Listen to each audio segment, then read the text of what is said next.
Shirika la habari la Reuters limenukuu waziri wa ulinzi wa Israeli akisema Jumamosi kuwa Israeli imefanya shambulio la makombora ya kuzuia kabla dhidi ya Iran.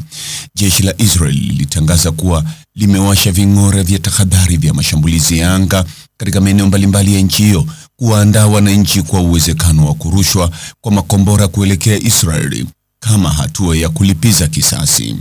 Wakati huo huo, Rais wa Marekani Donald Trump amechapisha video ya dakika 8 kwenye mtandao wake wa kijamii wa Truth Social na kuthibitisha kuwa Marekani ilihusika katika shambulizi dhidi ya Iran.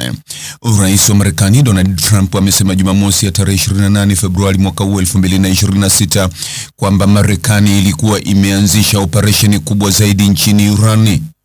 Lengo letu ni kutetea watu wa Marekani kwa kuondoa tishio lililo karibu na utawala wa Iran, Bwana Trump alisema kwenye video iliyosambazwa kwenye mitandao ya kijamii. Wakati huo huo, Israeli imefunga anga yake kwa safari za ndege za kiraia kufuatia shambulio dhidi ya Iran Jumamosi asubuhi, kulingana na ripoti katika vyombo vya habari vya Israeli. Shirika la habari la Tasnim ambalo lina uhusiano na jeshi la walinzi wa mapinduzi ya Kiislamu linaripoti anga ya Irani pia imefungwa. Majdi Akavani, msemaji wa shirika la usafiri wa anga nchini Iran, alitangaza, na hapa namnukuu, kulingana na nota iliyotolewa, anga ya nchi nzima imefungwa hadi ilani nyingine.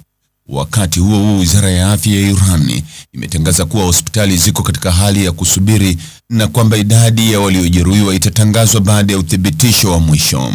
Huku hayo yakichomoza, ving'ora vilisikika kote nchini Israeli mwendo wa saa 2:15 saa za nchini Israeli, kuwatahadharisha watu kuhusu tishio la uwezekano wa shambulio la kombora.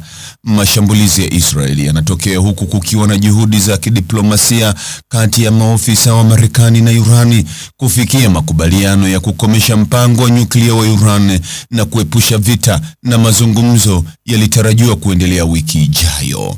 Irani ilifanya makubaliano katika mazungumzo hayo, lakini Rais wa Marekani Donald Trump, ambaye hapo awali alitishia kuishambulia Irani ili kuwashinikiza viongozi wake kukubali makubaliano, alisema jana hajafurahishwa na jinsi majadiliano yalivyokuwa yakiendelea. Wakati hayo yakitokea, milipuko imeripotiwa katika mji mkuu wa Bahrain. Tukio hilo limetokea baada ya Wizara ya Mambo ya Ndani ya Bahrain kutangaza kupitia jumbe kadhaa kwenye mtandao wa X kuwa ving'ora vya tahadhari ya dharura vilikuwa vimewashwa. Wizara hiyo pia iliwasihi wakazi kubaki watulivu na kuelekea katika maeneo salama yaliyo karibu. Kituo cha huduma za jeshi la wanamaji la Marekani nchini Bahrain, kinachohudumia kikosi cha 5 cha jeshi la wanamaji la Marekani, kimeshambuliwa kwa kombora, kwa mujibu wa taarifa ya kituo cha kitaifa cha mawasiliano cha Bahrain iliyonukuliwa na shirika la habari la taifa la Bahrain BNA.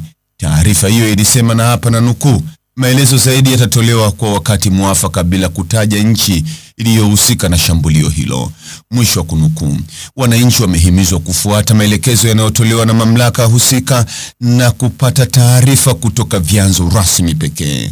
Bahrain ni makao makuu ya kikosi cha 5 cha jeshi la wanamaji la Marekani, ambacho eneo lake la uwajibikaji linajumuisha Ghuba ya Uajemi, Bahari ya Shamu, Bahari ya Arabia na sehemu za Bahari ya Hindi. Hakukuwa na tamko la haraka kutoka kwa jeshi la Marekani, ingawa ubalozi wa Marekani hapo awali ulikuwa umeonya raia wake kujistiri ndani kufuatia taarifa za vitisho vya makombora na ndege zisizo na rubani juu ya Bahrain. Mtazamaji, ni yapi maoni yako kuhusiana na taarifa hii? Andika maoni yako katika sehemu ya ujumbe hapo chini. Like na subscribe pia, ili uwe wa kwanza kupata habari wa chungu tele. Hii ni Focus News. Jina langu ni Deo Kaji Makomba.